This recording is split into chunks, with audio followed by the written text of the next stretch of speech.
Hi, I'm Miriam Joy, and welcome to my studio. Have you noticed that when it comes to Halloween jewelry, it's kind of plastic and kind of cheap?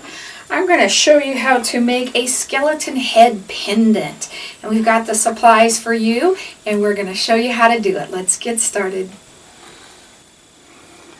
To make our skeleton head, we're going to use a little skeleton head mold. This is one we do carry, as well as a quickwood and the pendant at miriamjoy.com. And we need just a little bit of our quickwood. And quickwood is a 2-part epoxy. And I'm going to spray my hands with some vegetable spray. And another thing you should do is remove all your jewelry because it turns rock hard within an hour. You have 30 minutes workable time. It is rock hard in an hour. So we're going to cut off a big enough piece. Sometimes that's the hardest part, is getting a small enough amount of our quickwood. Put the other part back and seal it back up. Make sure to remove the plastic. That's really important. And then we're going to knead it to activate it. And you have to knead it till all the marbleizing is gone and it is warm to the touch.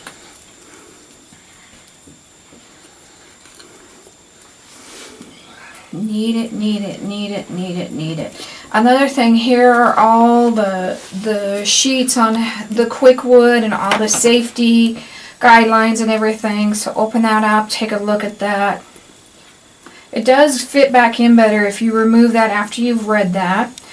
And then we're going to take our vegetable spray and we're going to spray the inside of our mold. Once we spray the inside of our molds, I'm going to take a paper towel and I'm going to remove all of the oil from the outside. It's not quite as important for this because we're not sticking it to anything. We're actually going to leave this piece in here and just let it completely dry. And you don't want it over the top of the mold. If this was over the top of the mold, you'd take it out, roll it in a ball, remove some of it, and do it again. So that's really important. Once it's dry, you're just going to pop it out. And it only takes an hour to do. Now, our pendant, it should fit in pretty good. Now, this one is just a little bit big on the side. And we're just going to take our hobby knife and we're just going to trim this down. If you don't mess with it much, you might just pop it in there perfectly. We're just going to do a little bit at a time till we know it fits in there nice and neat.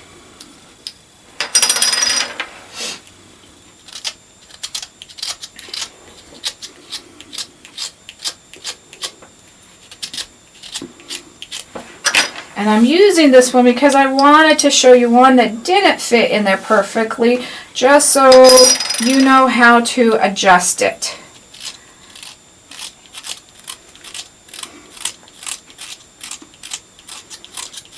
And I might have popped this one out with tape and kind of bent it as I took it out. We're almost there, just a little bit more.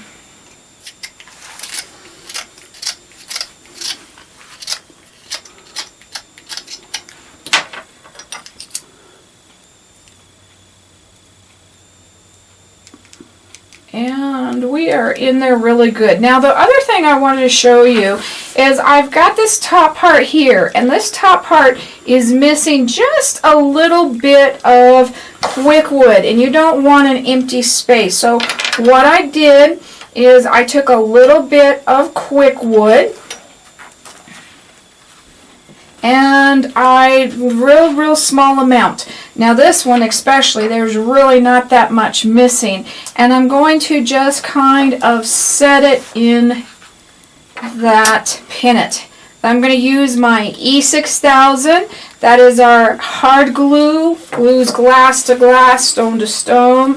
If you can't find it, we've also got it for you if you need it. And I'm just going to put some glue on the bottom of this. You don't want so much that it pops, or excuse me, comes out the sides or anything like that.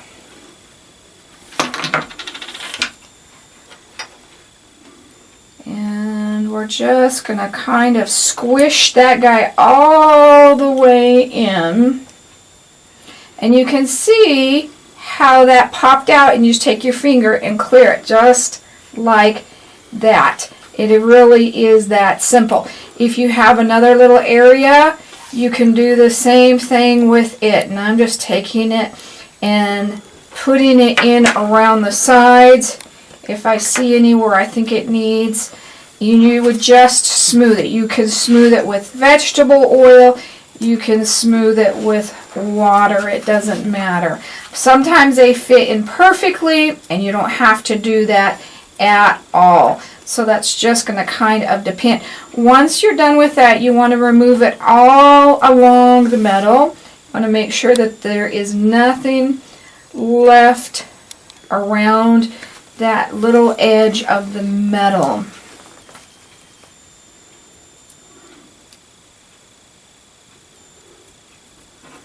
Do a little bit more right in that area right there. Perfect. And I just slid that around those edges. Okay, I got a piece stuck in his eyeball. We don't want to leave that there. So, once he is all done, you've finished making your adjustments, the best thing to probably do is just allow that time to go ahead and finish drying. I'm going to go ahead and move forward. Once we've completely got that dry, I'm going to spray it with some rubbing alcohol to remove all of the oil. So I'm just going to, I keep mine in my squirt bottle, and we're going to get all that oil off. And if you have it on your hands, go ahead and remove that. And we're just going to give that a minute here to completely finish drying, and we'll start painting him. Now that he's dry, we're going to go ahead and paint him with just black acrylic paint. It does not matter what kind, and we're going to go ahead and paint the whole thing. And chances are you'll need 2 coats, so don't, be afraid if there's more than 1 coat. And the black part of it's going to be the spooky part anyway.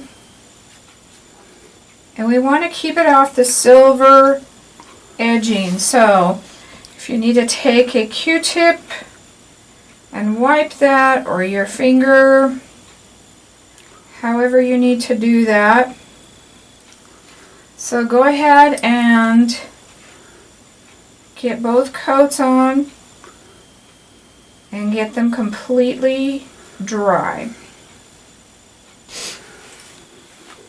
Once the black is dry, we're going to put a little bit of color into it so it isn't so plain. And I'm going to use, these are Miriam Joy wax tools, and I'm going to use my number 1, and I'm actually going to use the larger end here, and I'm just going to dip it in my orange and dot, dot, dot, dot, just in that open area there, just to kind of fill that in. I got a little bit there, so I'll cover over that in a second. Then I'm going to go up to the top, and I'm going to switch to the smaller end.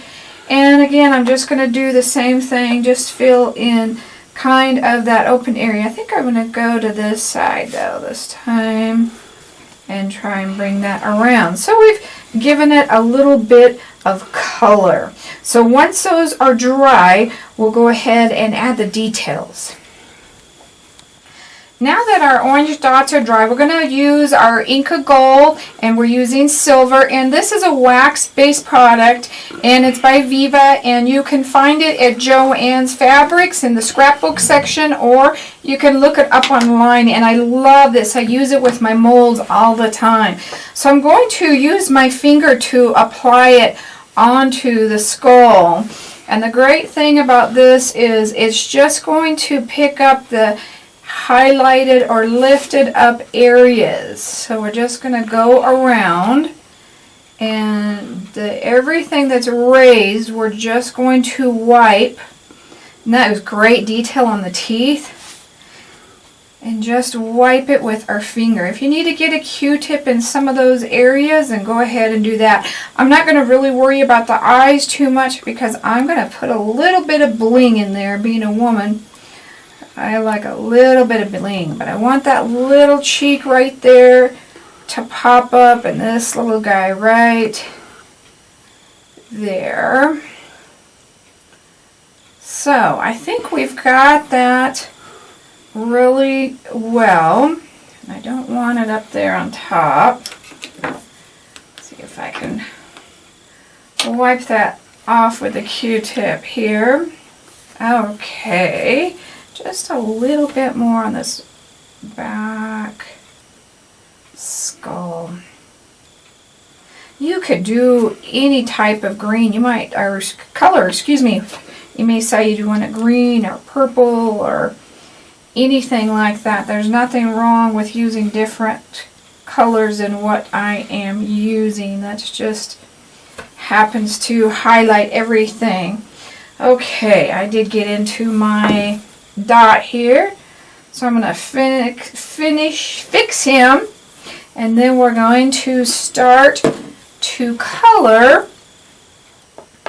or excuse me, we're going to coat it after it's dry, and I'm going to use 3D crystal lacquer, and this is a nice thick glossy kind of almost like glass looking, and we're going to put that on as soon as this is dry. I did come back and put a wisp of the silver just there and there just to kind of break up the black, but I love how the skull kind of looks kind of veiny looking.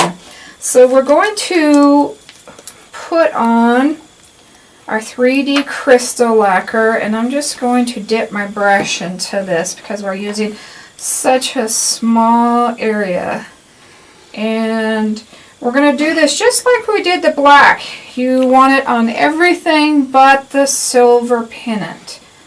So any that gets around the edges, just come and remove that off. And on this you should only probably need one nice thick coat. And then once it's dry, we're just going to add our rhinestones with our E6000. Once your 3D lacquer is dry, you can go ahead and glue the eyes on. The nice thing about the 3D lacquer, it is water-based, so you can just rinse it right out. Now I'm going to use my E6000, and that's our super glue. It glues hard things to hard things, and you should never have to worry about replacing gluing these eyes on against once you put them on with E6000. And I'm just going to put the glue right where I want the eyes at. And on this one, I decided I'm going to use clear rhinestones instead of the orange. You could use whatever color you wanted, whatever size you wanted, whatever you wanted to do.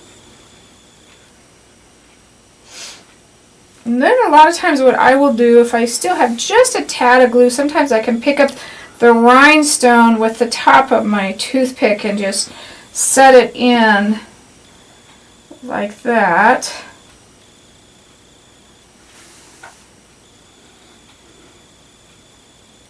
And just push that into place.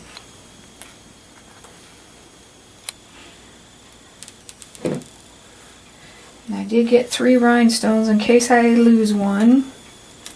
Sometimes your finger works well too. And this second eye hole is smaller than the first one, so you gotta kind of push him down in there. But there we go. The really nice thing about these pendants is you can just slip a chain right on them and you're ready to go. This one we found some skeleton hands just like on eBay, and I just added it on with a jump ring, and that's how we created that. So look for other pieces that you can add them on as well as just wearing them individually. But that is our Halloween skeleton head pendant.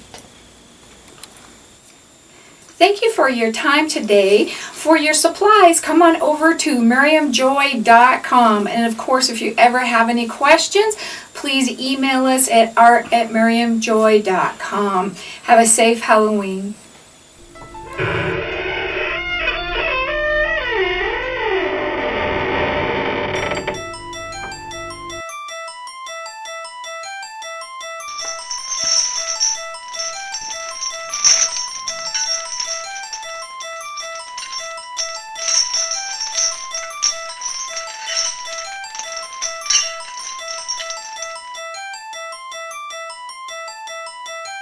Ha ha.